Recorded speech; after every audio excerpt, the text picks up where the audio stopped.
What's going on, guys? I know it's been a hot minute since I made a video, but a lot's been going on in my life. Not too much going on with the car, which is why I haven't uploaded anything, but I got a few things that I want to show you today. I got some stuff I want to tell you about the future of this car, and I also wanted to show you a couple tricks, something that's been kind of keeping this thing going for a while, so let's get right into it. So if you watch my channel for a while, you know that I have had an ongoing on and off issue with the timing. Basically, it would randomly pull timing, and I have tried everything. We went through the wiring, we went through the coil packs, we went through the fuel system, you know, which is why I kind of neglected this part. But I've actually found a solution to this ongoing problem, and it's been a temporary fix, which I'll get into. Which brings us to the first topic, we'll call it. So basically, what's happening with this car is either the injectors or the fuel pump is having a lubrication issue. I'm going to get into what I was doing to fix that, but first I'm going to show you the more permanent solution. The only reason I haven't done this is because of this temporary fix. But first off, if you order a fuel filter off Rock Auto, which is where I recommend most of you get your parts because that's the cheapest and really the only place to get them, they will send you one of these. This is not the right fuel filter. And then you will most likely pull your hair out and eventually go to a Nissan dealership and pay $60 for a fuel filter. But you can go to Napa Auto and get the right one. So this big boy is what you're looking for. And this is the part number for that, 23022. And I think I paid $9 for that. So this is an OEM fuel pump. You can get them on Rock Auto when they are in stock for much cheaper than the dealership. And I didn't know if it came with a fuel sock or not, which is why I got one. But the one that I have in there now is made by Spectre. And it's one of the first things that I did when I first started getting that timing issue.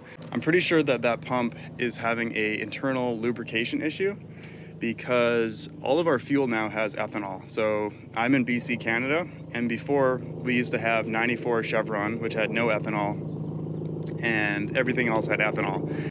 But for whatever reason, they now have ethanol in everything, and it's pretty much standardized, so 7.5% across the board. And if you've seen any of my videos, we were spiking that with E85 to kind of lean out wide open throttle, and I really think that that was a mistake. So you might be wondering, why are all these parts in a box and not in the car? How did you have this issue fixed for so long? Well, I will tell you. It is two-stroke motor oil. So this, and more specifically this certification, TCW3, is a type of marine oil. Well, it's pretty much anything in a two-stroke. I've seen these on dirt bikes. So I'm just editing this video right now, and I wanted to clarify a couple things because I didn't really explain that very well. So the TCW3 certification means that this oil is going to burn ashless, and it's popular in the two-stroke world because a lot of these guys delete the pump that pumps this oil into the combustion chamber, and they run it as a premix instead. And the reason they do that is because if the pump fails, their motor is going to explode.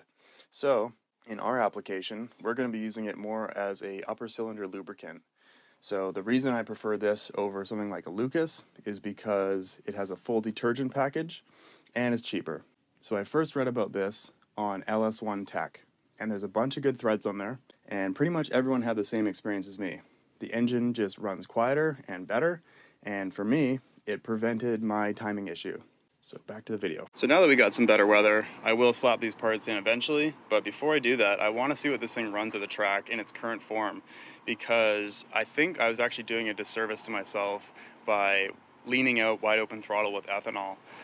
And my friend explained it to me. He said, you know, your wideband is only reading one bank, and it's reading it at the collector. So if one cylinder is lean, it's actually going to make less power than if 7 cylinders are rich, right? So if one runs a little hot, it's better to have the rest rich and one, properly fueled, which made it was interesting to me. I always thought that, yeah, lean isn't good, it's going to get hot, but I never thought it would actually lose power like that. So I do want to see what this thing runs. It feels great. Like the few times I've done pulls on the street, it feels awesome. But anyways, I also want to get into some of the long-term goals. So I've mentioned it before on this channel where I want to boost this thing, but the plans are actually changing. I will eventually throw a bunch of power into this thing, but in its current trim, it would just be really foolish. And the reason is because the bearings, the rod bearings, are aluminum backed. So this is kind of foreign to me. I might be talking kind of out of turn here, but from my understanding, the way it was explained to me is that there's tri-metal and aluminum backed. And aluminum backed they're fine, but as they get older, they kind of lose a little bit of their strength. And I think that's also why we see, people with 170,000, 200,000 miles spinning a bearing without really doing anything. And I always said, oh, it's because their oil change interval or whatever. But I think it could just be, it could be a little bit of both, is my point. And I would be really heartbroken if I blew this thing up by spraying a 75 shot to shave half a second off this thing or something. I would feel really bad. So we're not going to do that. Which leads me to this part. So this has nothing to do with power, but it's a good segue. So this is a Billet thermostat housing, and it is made by, just put that up here nice and safe. So this is made by C3 Performance. I will put their information in the description, but they make really, really high quality stuff. My friend told me about this from buying one of their adapters, and I noticed they make a lot of VK56 parts. So this is the plan. So instead of boosting this thing, I am going to transmission swap it. And the reason is because let's say we boost it, right? And I make 400 wheel horsepower, which is probably as much as I'd really want with a unopened 230,000 kilometer VK45. The transmission would be kind of at its limit already. And the shift kit that I have and the TCM would definitely help. I could probably get to closer to 500 before you really start to see like slipping and like real internal issues. But the problem is also the gearing. It has a 369 rear end in it, and I can pretty much go the speed limit, and I can't go any faster, right? So if I go 10 over, I'm turning this thing at like 3,000 RPM, which isn't great, right? The fuel economy sucks. It's just not ideal. And really, the transmission swap kind of does everything. It's going to be as much of a gain as an additional 100 horsepower, in my opinion, as well as it's going to have 3 extra gears, because the one I'm looking at is a modern ZF8. So I'm not quite sure exactly which ZF8 model I'm going to choose. They're all pretty good, to be honest. Even the really cheap ones would probably meet my needs. But I really like these transmissions because they have a ton of controller support. So I can run this thing off of a standalone computer, essentially.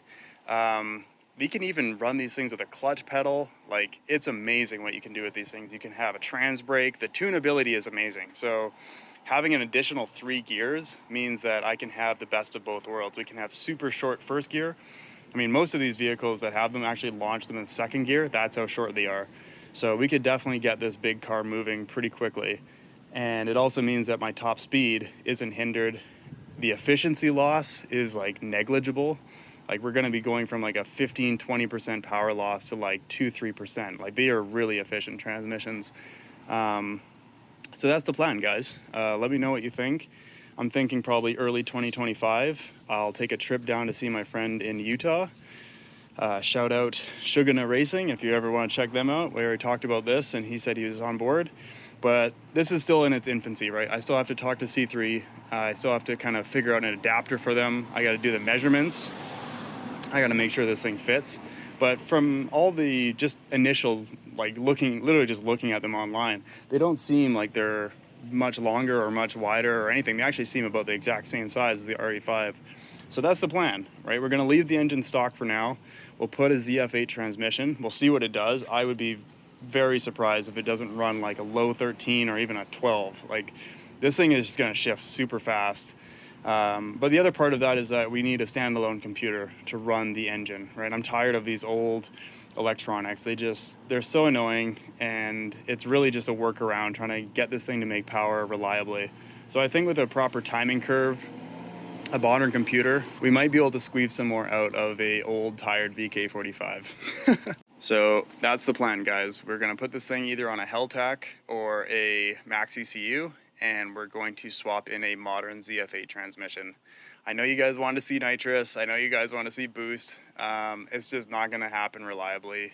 and I might dabble. I might do like a really small, like I'm talking 20 shot fogger kind of thing, and just see what happens. But realistically, putting extra pressure on an already old bearing probably isn't the best idea. So we're gonna play it safe, and we're gonna wait till the future to really make this thing fly. But I just wanted to make a catch-up video, and I just wanted to let you guys know that the car's still here, haven't sold it, and it's still doing well.